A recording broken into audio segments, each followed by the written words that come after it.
Welcome to eighty success मंत्रा। हमने जैसे physics paper के बहुत सारे एस्पेक्ट्स बारे में बात की। आज हम बात करेंगे डेरिवेशंस के बारे में, उन टॉपिक्स के बारे में जो बहुत बार पेपर में आते हैं, रिपीट होते हैं। उन डेरिवेशंस के बारे में आज बात करेंगे। यूनिट वाइज हम कवर करेंगे डेरिवेशंस। सो आप एक पेन पेपर ले लो और उसमें आप नोट करते चलो कि वो डेरिवेशंस जो टॉपिक जो बहुत इंपॉर्टेंट है।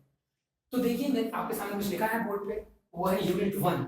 यूनिट वन में वो टॉपिक्स जिनसे डेरिवेशन बहुत सारे चांसेस हैं कि आ जाए। सबसे पहले लिखा हुआ है डाइपोल। तो इलेक्ट्रिक डाइपोल में जो डेरिवेशन आता है वो कौन सा आता है? वो होता है electric field due to dipole minus Q and Q.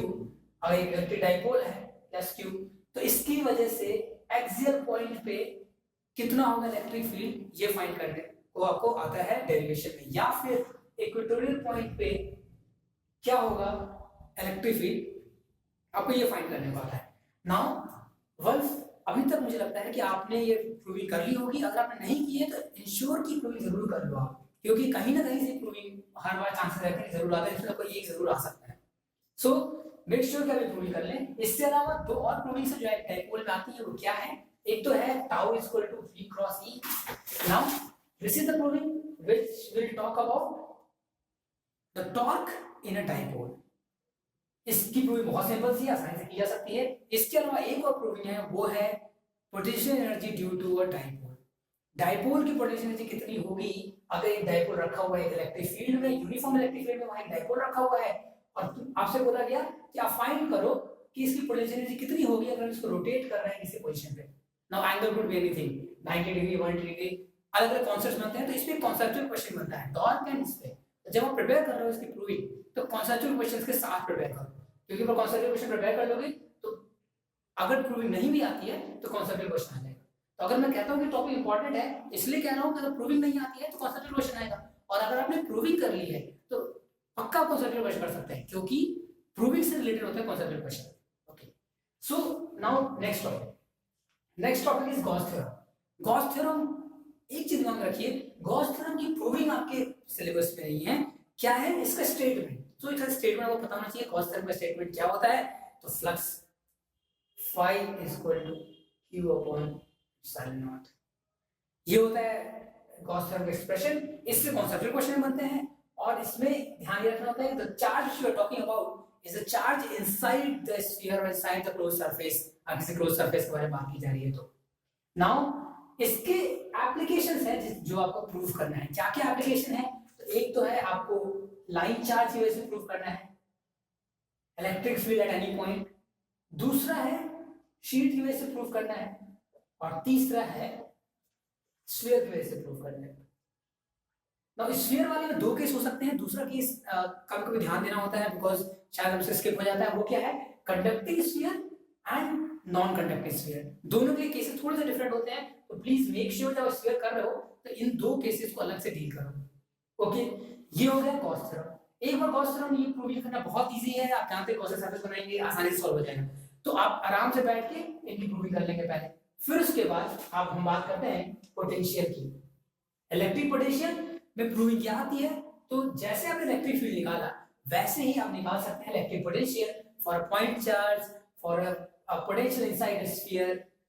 ऐसा ही कि सरफेस पे कितना पोटेंशियल होगा, सरफेस के बाहर मतलब आउटसाइड द स्फीयर कितना पोटेंशियल होगा। जैसे इलेक्ट्रिक फील्ड निकाला आपने, पोटेंशियल को भी साथ में आपको डील करना होगा। एक बार पोटेंशियल आपका कवर हो गया, then you can come to capacitor. Capacitor में आने से पहले ये जो तीन टॉपिक है, अगर आपने अभी तक कुछ बच्चों ने कर लिया हो मेरे साथ, जो बच्चे अभी कर रहे हैं, स्टार्ट कर रहे हैं, या फिर उनमें कुछ कंफ्यूजन है उनको, तो वो कर लेंगे इसके बाद। मुझे इसका पूरा विश्वास है, क्योंकि बहुत मुश्किल टॉपिक्स नहीं है। एक क्वेश्चन है जो मैं डिस्कस करना चाह रहा था आप लोगों के साथ। क्वेश्चन ये है कि मैं ये क्वेश्चन लिख रहा हूँ और जब वीडियो एंड हो रहा होगा तो मैं उसको डिस्कस करूंगा कि कौन सा ऐसा पॉइंट होगा। सो थोड़ा दिमाग लगाओ, आप सोचो एक ऐसा पॉइंट मुझे बताओ जहां पे इलेक्ट्रिक फील्ड जीरो होता है तो पोटेंशियल जीरो नहीं होता। दूसरा क्वेश्चन, एक ऐसा पॉइंट जहां पे इलेक्ट्रिक फील्ड जीरो नहीं होता जबकि पोटेंशियल जीरो होता है। तो दो ऐसे पॉइंट्स आपको सोचने हैं, ये कहां पे केस होता है। आई थिंक बहुत सारे लोग को आंसर आते होंगे, जिनको नहीं आते उनको पता चल जाएगा वीडियो के एंड में। आगे बढ़ते हैं। कैपेसिटर, कैपेसिटर की बात करते हैं। कैपेसिटर में न्यूमेरिकल्स हम पहले बात कर चुके हैं एक बार। आप कैपेसिटर की बात करेंगे तो कैपेसिटर में क्या होगा? कैपेसिटर में हम बात करेंगे प्रूविंग की, जिसमें 3 प्रूविंग है। एक प्रूविंग है, पहली प्रूविंग है आपकी जिसमें बात करते हैं पैरेलल प्लेट कैपेसिटर के लिए एक्सप्रेशन कैपेसिटेंस कितना आएगा, epsilon not A by D। दूसरी जो प्रूविंग है वो क्या है, वो बात होगी कि अगर कोई कैपेसिटर है पैरेलल प्लेट कैपेसिटर, उसमें अगर मैंने इंट्रोड्यूस कर दिया एक dielectric, then what will be the capacitance now.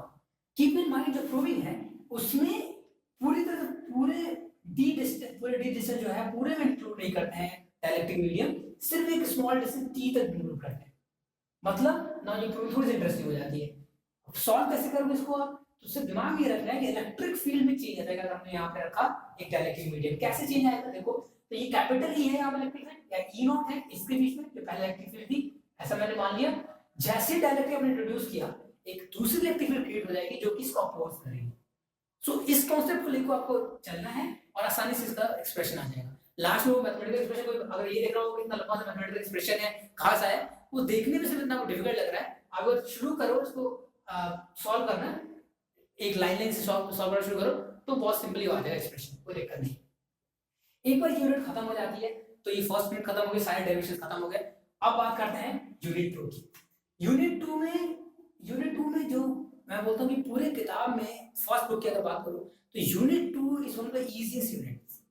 इसलिए ऐसा कह रहा हूँ बिकॉज टॉपिक्स बहुत ज्यादा नहीं है। हाँ मैं मानता हूँ कि वेरिएशन हो सकता है, जैसे कि सेल का न्यूमेरिकल या उसका पोटेंशियोमीटर न्यूमेरिकल बहुत मुश्किल आ जाए, वो आई कैन अंडरस्टैंड, बट अगर प्रूविंग की बात करूँ तो इसमें सिर्फ 3 ही प्रूविंग है।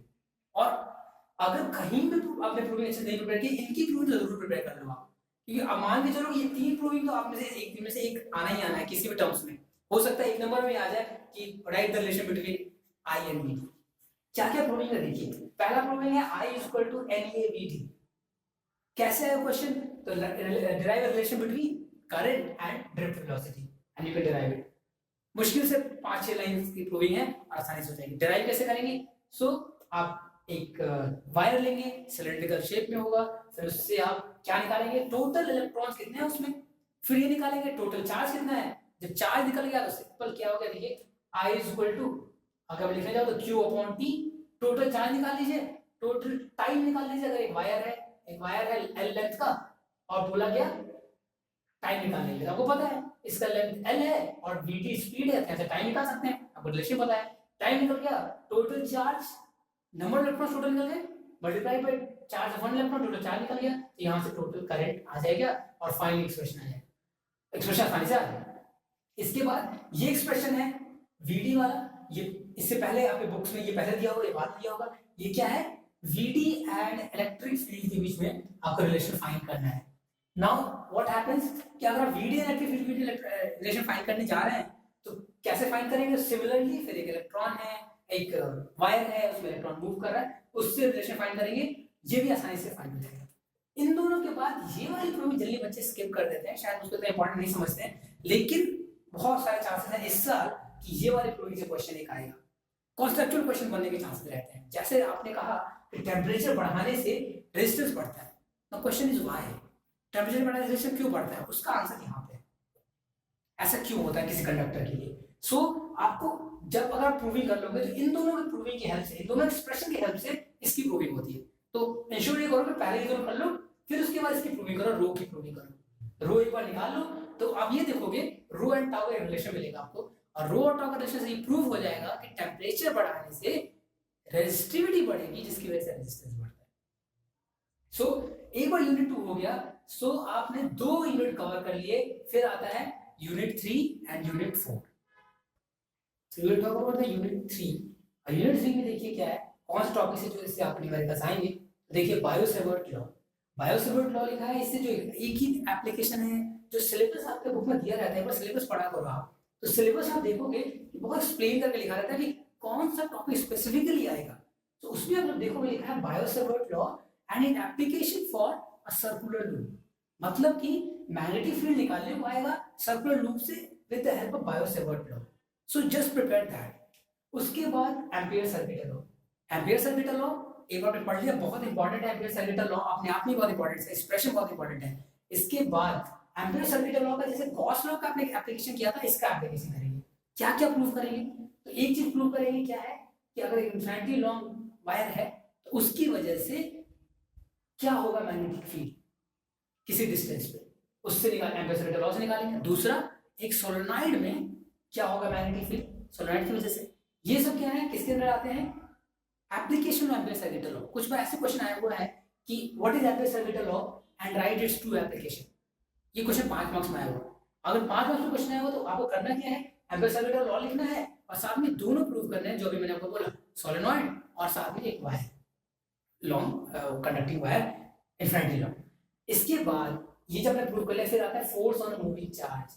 फोर्स ऑन मूविंग चार्ज की प्रूविंग करनी है। एक्सप्रेशन आपको पता होगा क्या आता है, F = qvb, where v is the velocity। आप ये निकालेंगे और ये निकालते समय एक चीज और ध्यान रखिएगा कि इससे रिलेटेड कॉन्सेप्ट कहाँ है, इस रिलेटेड कॉन्सेप्ट है साइक्लोट्रॉन में, जो कि डिवाइस है। तो जब फोर्स ऑन मूविंग चार्ज आप कर रहे होगे तो वहां पे साइक्लोट्रॉन का भी दिमाग में आना चाहिए, कैसे साइक्लोट्रॉन भी इससे रिलेटेड कुछ होगा, क्योंकि वहां भी मूव करता है एक चार्ज, ओके, सर्कल में। अब देखिए, एक बार हमने प्रूव कर लिया, फिर आते हैं force on current carrying conductor. एक करंट कैरिंग कंडक्टर में कितना फोर्स लगता है।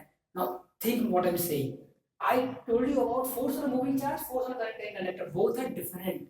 दोनों के अलग एक्सप्रेशन आता है। मैंने यहाँ कहा F = qvb, मैं अब कहूंगा F = ILB अगर मैं मैग्नीट्यूड की बात करूं तो।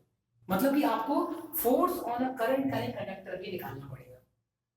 इसके बाद अगर आपको सैम्पल पेपर्स हो तो मेरी बात को क्रॉस चेक करिएगा।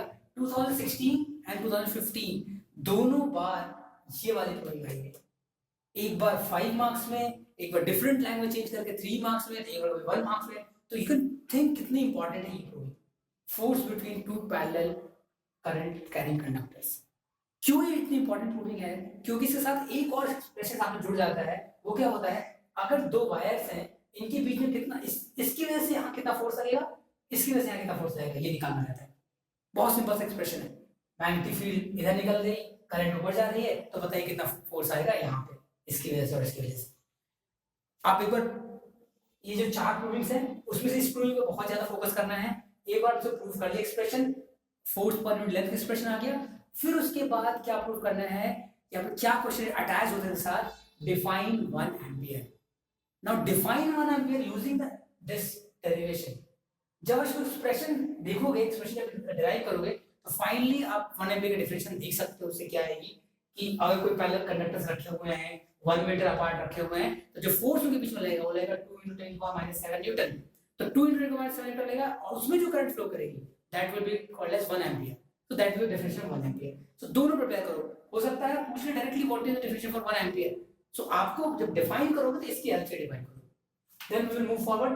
Torque experience by rectangular loop, torque experience by rectangular loop is very important. Why? Because अगर आप ये करोगे प्रूविंग तभी आपको समझ में आएगा कि गैल्वेनोमीटर कैसे काम करता है। क्योंकि गैल्वेनोमीटर में क्या होता है, एक लूप रखा रहता है, रेक्टेंगुलर लूप, वहां पे टॉर्क लगता है, रोटेट करता है। नाउ प्रूविंग कर सकते हैं इसके आसानी से। फिर इसके बाद एक दूसरा चैप्टर है, इसमें बहुत सारी प्रूविंग दी हुई है, जिसमें डाइपोल की तरह काम करता है। एक मैग्नेटिक डाइपोल की बात की गई है, मैग्नेटिक मूवमेंट की बात की गई। तो उससे 2-3 और 4-5 मिनट में 2-3 ऐसे जो बहुत ज्यादा रैंडमली पूछे जाते हैं, बहुत बार पूछे जाते हैं, तो उनकी बारे में डिस्कस कर लेता हूँ। तो एक तो ये है कि इलेक्ट्रॉन अगर मूव कर रहा है ऑर्बिट में तो क्या उसकी वजह से कोई डाइपोल मूवमेंट होगा, अगर होगा तो कितना होगा। ये वाली प्रूविंग पे अटेंशन जाता नहीं जल्दी लोगों का, और ये प्रूविंग आ चुकी है बहुत बार। ये प्रूव कर लेंगे, साथ में टॉर्क और डाइपोल मूवमेंट एक रिलेशन है वो प्रूव कर लेंगे। सिर्फ इतनी ही चीजें हैं यूनिट 3 से जो बहुत ज्यादा चांसेस हैं कि रिपीट होती रहती हैं, तो हो सकता है रिपीट हो जाए। तो इनको नोट कर लें और इसको ट्राई करें। फिर बात करते हैं यूनिट 4 की। यूनिट 4 में क्या आता है, AC and EMI, electromagnetic induction. उसमें क्या है, बहुत कम प्रूविंग्स है। जैसे कि मैंने कहा था यूनिट 2 बहुत इजीएस्ट है, तो यूनिट 2 के बाद मैं सेकंड रैंक से देखूंगा इजी में, तो वो होगा यूनिट 4। क्योंकि यूनिट 2 में न्यूमेरिकल्स थे जो डिस्कस कर चुके थे, और जो प्रूविंग्स थी बहुत कम थी। सिमिलर यूनिट 4 में प्रूविंग्स बहुत कम है। क्या प्रूविंग्स है देखिए, मोशनल EMF आसानी से सॉल्व कर सकते हैं, बहुत इजी है। इसके बाद self inductance of solenoid and then again mutual inductance. क्योंकि सिर्फ 3 प्रूविंग की मैं बात कर रहा हूं, तो आई थिंक ये बहुत ज्यादा बर्डन नहीं होना चाहिए। आप यूनिट 4 बैठ के 3 प्रूविंग आसानी से प्रूव कर सकते हो। इसके बाद AC में अगर मैं आ जाऊं, तो AC की बात करूं तो वहां में क्या होता है, LCR सर्किट में कहां की प्रूविंग आती है, तो रेजोनेंस आता है। रेजोनेंस वाला कंडीशन, अगर एक LCR सर्किट है तो उसमें उसका फेजर डायग्राम बनाओ, उसका इंपेडेंस का फॉर्मूला प्रूव करो, और रेजोनेंस कंडीशन में क्या होगा ये बताओ। बहुत बार इसके बारे में पूछा गया है। तो आप एलसीआर सर्किट का रेजोनेंस वाला पार्ट जो है उसका फेजर डायग्राम बनाना है वो सीख लीजिए। मैं तो ये रिकमेंड करूंगा कि फेजर बनाना सबके लिए सीखो आप, एलआर, सीआर, एलसीआर, बिकॉज कभी कभी वो एलआर के लिए पूछ लेते हैं कि एलआर के लिए बताओ कि इम्पीडेंस क्या होगा। अगर आपको फेजर बनाने आता है तो आप आसानी से प्रूव कर सकते हो। इसके अलावा एक और टॉपिक है जिसमें RMS value of current, AC current कितना होगा हमारे लिए, वो हो सकता है आ जाए आपको प्रूव करने के लिए। जल्दी आया नहीं है, बहुत रेयरली आया है, लेकिन क्योंकि वो टॉपिक है तो आप एक बार देख सकते हो उसको। दूसरा एक और है कि एवरेज करंट क्या होगी एक साइकिल में अगर हम निकालें तो आंसर 0 आएगा, कैसे आएगा वो आप प्रूव कर सकते हो। नाउ ये था यूनिट 4 एंड यूनिट 3। इसके बाद जो यूनिट हम पढ़ेंगे वो होगा, इसके बारे में बात करेंगे वो होगा ऑप्टिक्स। अब बात करते हैं ऑप्टिक्स की। ऑप्टिक्स में सेकंड बुक में हम लोग जा चुके हैं, सेकंड बुक के बारे में बात करें, फर्स्ट बुक की प्रोग्रेस हो चुकी हैं। तो वही मेरा रिकमेंडेशन है कि आप फर्स्ट बुक का सेकंड बुक करके भी आप कर सकते हो।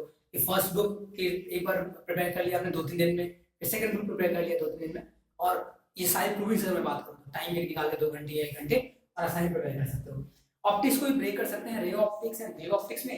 तो देखिए आपके सामने रे ऑप्टिक्स की क्या क्या प्रूविंग्स होती हैं, वो क्या है, मिरर फॉर्मूला, लेंस फॉर्मूला या फिर lens maker formula. Lens formula, mirror formula के अलावा जो लेंस मेकर फॉर्मूला है वो आपको ये सोचना है कि मिरर फॉर्मूला, लेंस फॉर्मूला और लेंस मेकर फॉर्मूले में कंफ्यूजन ना हो। Lens formula is different in which आप क्या प्रूव करोगे, 1/f = 1/v - 1/u। Lens maker formula is different. Lens maker formula अपने आप में बहुत ही इंपॉर्टेंट टॉपिक है, क्योंकि अगर आप इसको प्रिपेयर करते हो तो इसके साथ आप कॉन्सेप्चुअल क्वेश्चन भी प्रिपेयर कर रहे हो। तो इसलिए इसको जब भी प्रिपेयर करो इसके साथ जितने कॉन्सेप्चुअल क्वेश्चन बन सकते हैं, जितने न्यूमेरिकल बन सकते हैं वो भी प्रिपेयर करो। मतलब कि प्रूविंग पहले थोड़ा सा टाइम और एक्सटेंड कर दो, आधा घंटा और एक्सटेंड कर दो, और उसमें आप से जितने भी कॉन्सेप्चुअल क्वेश्चन बनते हैं, जैसे कि लेंस को पानी में डाला तो क्या होगा, क्या फर्क पड़ेगा उसके फोकल लेंथ में, वो डिस्कस कर सकते हो। इससे जब सब करने के बाद एक चीज जो मिस हो जाती है वो है refraction at a convex surface. जो लेंस मेकर फॉर्मूला है उसमें आप इसका एक्सप्रेशन यूज करते हो। कैसा? तो ऐसा कुछ बना हुआ है, आप इसे एक्सप्रेशन यूज करोगे लेंस मेकर फॉर्मूला में कि ये यहां से लाइट जा रही है तो इस केस में क्या आएगा फॉर्मूला, जिसके लिए प्रूव करना रहता है, आपको रिलेशन प्रूव करना रहता है। और आप देखोगे डायरेक्ट पूछा गया है कि रिफ्रैक्शन एट कॉन्वेक्स सरफेस कैसे होगा। नाउ तो you have to make sure that you do this. Now अब देखिए refraction at convex surface, concave का भी आपके पास एक्सप्रेशन है, लेकिन आप कॉन्वेक्स का एक्सप्रेशन जो है वो ज्यादा इंपॉर्टेंट है। तो सिर्फ कॉन्वेक्स के एक्सप्रेशन को अच्छे से प्रिपेयर करिए। थोड़ा सा लेंथी होता है, थोड़ा टाइम लगता है, पर क्योंकि करना है हमें और हमारे बोर्ड में नंबर लाने हैं हमें, तो हमें थोड़ा सा टाइम देना ही पड़ेगा, थोड़ी सी मेहनत उठानी पड़ेगी। लेकिन आप एक बार इसकी प्रूविंग कर लेते हैं, अगर पेपर में आ गया तो स्ट्रेट फॉरवर्ड क्वेश्चन मिलेगा आपको। मतलब डेरिवेशन एक ऐसी चीज है जो डायरेक्ट स्ट्रेट फॉरवर्ड आता है, जहाँ पे कोई भी ऐसा लैंग्वेज नहीं लिखा रहता जो आप समझ ना पाओ। ओके, सो एक बार ये हो गया। फिर आता है minimum deviation and prism. Minimum deviation and prism one of the easiest provings है इन सब में। अगर मैं बोलूं तो सिर्फ एक प्रिज्म बनाना है, प्रिज्म में आपको कैसे डील करना है तो आपको आइडिया है कि यहाँ प्रिज्म होता है, यहाँ से लाइट गई, फिर यहाँ गई, फिर बाहर चली गई, फिर यहाँ पे हम लोग कैसे दो एंगल बनाते हैं R1 R2। इस टर्म्स में हम पूरी तरह से प्रूव कर लेते हैं मिनिमम डेविएशन का फॉर्मूला। इसके साथ एक और प्रूविंग है जहां पे relation between minimum deviation and आपके पास आता है रिफ्रैक्टिव इंडेक्स।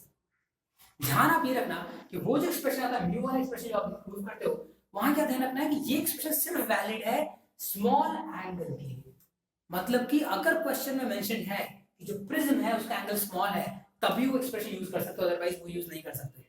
मतलब आपको ये जो लॉन्ग एक्सप्रेशन आया है मिनिमम डेविएशन का वो यूज करना पड़ेगा। पर हाँ, 1 नंबर क्वेश्चन में या 2 नंबर क्वेश्चन में वो वाला एक्सप्रेशन जरूर पूछ लिया जाता है कभी कभी, तो आप वो वाला एक्सप्रेशन जरूर निकालो म्यू के साथ जो रिलेशन है आपका डेल्टा। सो ये था रे ऑप्टिक्स। फिर आते हैं वेव ऑप्टिक्स में। वेव ऑप्टिक्स में क्या है? Huygens principle. हाइजेंस प्रिंसिपल के एप्लीकेशन है रिफ्लेक्शन एंड रिफ्रैक्शन में, वो प्रूफ करना है। डायग्राम पहले पेज पे आपको दिखेगा जब देखोगे हाइजेंस प्रिंसिपल जहां पढ़ोगे, उसका एप्लीकेशन के वो 2 आपके पास फिगर है और बहुत बार पूछे गए हैं। हाँ, अगर देखने में आपको डिफिकल्ट लग रहा हो हाइजेंस प्रिंसिपल कैसे करेंगे, लेकिन बहुत ज्यादा प्रोबेबिलिटी है कि वो आएगा, इसलिए उसको जरूर ट्राई करना। उसके बाद आता है YDSC। नाउ YDSC में कीप इन माइंड 2 डिफरेंट प्रूविंग्स हैं। क्या प्रूविंग है दोनों में, ध्यान देना मैं क्या बोल रहा हूँ। आप जानते हो YDSC में होता है इंटरफेरेंस। नाउ इंटरफेरेंस में पहली प्रूविंग होती है prove the condition for constructive interference. ना कंडीशन पूछा गया है, कंस्ट्रक्टिव इंटरफेरेंस की कंडीशन क्या होती है उसकी प्रूविंग करनी है आपको, तो क्या करोगे, तो वो वाली प्रूविंग करोगे जिसमें a1 plus a2 sine omega T, मतलब कि क्या कर रहा हूं मैं, ये दो वेव्स ले रहा हूं, दोनों वेव्स को मैं क्या कर रहा हूं, सुपरइम्पोज करा रहा हूं और फिर निकाल रहा हूं कि एक फाइनल एम्पलीट्यूड क्या आएगा दोनों वेव अगर सुपरइम्पोज कर जाएंगे तो। मतलब कि ये वाली प्रूविंग देख रही हो आपको लंबी लग रही है, लेकिन आप सोच रहे हो इसको स्किप कर दे, don't do it, because specifically पूछा जाएगा कि prove the condition for constructive interference and you have to do it. एक बार ये आपने प्रिपेयर कर लिया, हो सकता आ जाए, अगर नहीं आता तो कौन सी प्रूविंग आएगी, दूसरी एक्सप्रेशन फॉर फ्रिंज विड्थ। जो लोग पहली वीडियो देख रहे हैं, प्रीवियस वीडियो में मैंने बात की है वाईडीसी के फ्रिंज विड्थ की एक्सप्रेशन की, आप उसको एक बार रेफर कर सकते हो कि कैसे वो प्रूविंग होगी। जैसे मैंने उस टाइम भी बोला था कि प्रूविंग बहुत आसान है, और साथ में मैंने डिस्कस भी किया था कॉन्सेप्चुअल क्वेश्चन कि अगर वाईडीसी पूरा एपरेटस हमने वाटर में डाल दिया तो क्या फर्क पड़ेगा फ्रिंज विड्थ पे, तो रेफर दैट वीडियो। अब देखिए वाईडीसी हमने एक बार कर लिया, फिर आते हैं डिफ्रैक्शन सिंगल से। I understand diffraction is difficult, सबको लगता है डिफ्रैक्शन कैसे होगा, थोड़ा सा समझना मुश्किल है। इंटरफेरेंस एंड डिफ्रैक्शन में आपको फर्क पता होना चाहिए, आप इंटरफेरेंस एंड डिफ्रैक्शन में एक साथ मिक्स नहीं करो, क्योंकि दोनों एकदम अलग चीज है। डिफ्रैक्शन क्यों होता है, कोई भी लाइट आती है किसी पॉइंटेड एज पे टकरा के लाइट जाती है तो वहां पे डिफ्रैक्शन होता है। नाउ उस डिफ्रैक्शन होने में जरूरी क्या, what is the condition necessary for diffraction, the condition is the length of this obstacle should be उस रेंज में लाई करना चाहिए जिस रेंज में उसकी वेवलेंथ लाई करती है, जो लाइट की वेवलेंथ है, अगर उस रेंज में लाई करा ऑब्स्टिकल का लेंथ तभी डिफ्रैक्शन होगा। तो उसकी प्रूविंग भी है, थोड़ा डिफिकल्ट है लेकिन ट्राई करेंगे तो हो जाएगा। ध्यान ये रखना कि जो एक्सप्रेशन आपको आता है इंटरफेरेंस के लिए कंस्ट्रक्टिव के लिए ठीक उल्टा आता है डिफ्रैक्शन के। कभी कभी पूछ लेते हैं what is the difference between both of them, तो मेक श्योर कि आपको आता हो। फिर आते हैं पोलराइजेशन। पोलराइजेशन अगर मैं वेव ऑप्टिक्स की बात करूं तो चारों में सबसे आसान टॉपिक है पोलराइजेशन। इंटरफेरेंस जितना कुछ मैंने लिखा है वो सबसे आसान पोलराइजेशन है, क्योंकि इसे प्रूविंग से बहुत इजी है। क्या करना है पोलराइजेशन में आपको, तो सुनिए ध्यान से क्या बोल रहा हूं मैं। कौन सी प्रूविंग है, पहले तो ये आपको प्रूव करना है या ये सोचना पोलराइजेशन होता किसकी वजह से। दो तरीके हैं, या तो स्कैटरिंग से पोलराइजेशन करा सकते हैं या फिर आप रिफ्रैक्शन के थ्रू पोलराइजेशन करा सकते हैं, रिफ्लेक्शन के थ्रू पोलराइजेशन करा सकते हैं ना। पोलराइजेशन में कौन सी दो प्रूविंग है, तो एक प्रूविंग है जिसमें कि ब्यूस्टर्स लॉ जो आपको प्रूव करना है वो एक प्रूविंग है, दूसरी प्रूविंग है law of balance. Law of balance expression क्या आता है, I is equal to I naught cos square omega t। Now मैंने बहुत बच्चों से एक्सप्रेशन पूछा है और आपसे पूछ रहा हूं कि अगर ये मैंने यहाँ लिखा हुआ है, अगर मैंने पूछा कि ये बताओ कि इंटेंसिटी हाफ कब होगी, किस एंगल पे, find the angle at which the intensity becomes I naught by 2, वो निकालिए। कुछ सेकंड लो, सोचो कि किस बार ये हाफ हो जाएगा। आई थिंक आप सोच पा रहे होगे कैसे होगा। तो अगर मैं ध्यान से अगर देखो इस बात को, तो यहाँ पे जो ट्रिक है, यहाँ पे जो इंटरेस्टिंग बात है, स्क्वायर का टर्म है। तो क्योंकि cos 45 का आंसर होता है 1/√2 और 1/√2 का स्क्वायर करोगे तो आएगा 1/2। सो I naught by 2 मतलब 45 डिग्री वो एंगल होगा जहां पे ये हाफ हो जाएगा। सो इसको भी आप दिमाग में रखें। क्यों ऐसा बोल रहा हूं मैं, क्यों मैंने इसके बाद में बात की, क्योंकि इस पे एक न्यूमेरिकल भी आ सकता है, कॉन्सेप्चुअल क्वेश्चन आ सकता है, जैसा डायरेक्ट जो मैंने बोला आपको कि यहाँ पे कैसे सॉल्व हो, right. And I think it's cos square theta. Yes, theta क्या होता है, थीटा होता है angle between the plane of polariser and plane of analyser. Okay, एक बार आपने वेव ऑप्टिक्स की प्रूविंग कर ली तो 14 मार्क्स इसमें कहा, तो ऑप्टिक्स है उसमें से एक अच्छा खासा चंक आपने प्रिपेयर कर लिया प्रूविंग के थ्रू, क्योंकि प्रूविंग एक जरूर आती है। इसमें एक चीज आपको मिसिंग दिख रही है, वो टेलीस्कोप और माइक्रोस्कोप होगी, क्योंकि हम लोग पहले बोल चुके हैं कि डिवाइसेस आपको अलग से प्रिपेयर करना है, तो प्लीज उसको जरूर प्रिपेयर करिएगा। और आई होप कि अभी तक आप फॉलो कर रहे हो हमारे वीडियोस, आपने वो अच्छे से प्रिपेयर कर लिया होगा। नाउ द लास्ट टॉपिक जहां से आते हैं डेरिवेशंस, वो है atoms and nuclei. Atoms and nuclei 6 number का चैप्टर है, जिससे डेरिवेशन आएगा। कौन सा डेरिवेशन आएगा ये सोचना है। तो जब नील बोर की थ्योरी आई थी तो उन्होंने एक्सप्रेशन दिया था रेडियस का, एनर्जी का, जो इलेक्ट्रॉन्स मूव करते हैं ऑर्बिट में, उनकी प्रूविंग होती है जनरली। तो जो ट्रेंड है बोर्ड्स में जो आता है वो मैं बताऊं तो क्या आता है, जो रेडियस होता है उसको प्रूव करना होता है directly proportional to n square, prove the radius is directly proportional to n square. हां, कभी-कभी एनर्जी का भी एक्सप्रेशन आ सकता है, तो मेक श्योर कि you practice it very well. I will advice, अगर किसी को दिक्कत हो रही है, इतना लंबा नहीं कर पाए, तो ये वाली प्रूविंग कर लो, बाकी स्किप कर दो। इसके बाद एक और बचती है लास्ट प्रूविंग, हुआ है n/n0 = e की पावर माइनस लैम्डा t। एक बार पहले मैंने एक बार डिस्कस की थी कि ये वाली प्रूविंग आपके केमिस्ट्री में भी है और फिर से बात बोल रहा हूँ, केमिस्ट्री में है और यहाँ भी है, तो क्यों ना इसको अच्छे से प्रिपेयर कर लो कि 2 टॉपिक एक साथ प्रिपेयर हो जाएंगे। जैसे ही प्रिपेयर करते हो ये सारे टॉपिक्स, आपके सारे डेरिवेशंस प्रिपेयर हो जाएंगे। और टाइम बहुत कम बचा है, अंडरस्टैंड, बट पैनिक होने वाली कोई बात ही नहीं है, क्योंकि आपके पास तरीका पता है आपको कैसे सॉल्व करना है, कैसे नंबर लाने हैं। और डर लगता है, सबको डर लगता है, बिकॉज टाइम आ रहा है, बोर्ड पास आ रहा है। इंश्योर ये करो कि हार्डवर्क करो, अपने साइड से पूरा एफर्ट करो, why to worry about result. अपनी तरफ से एफर्ट करो, अगर आप एफर्ट करते हो, I am sure you will get marks, because I got marks and most of the student get marks, right.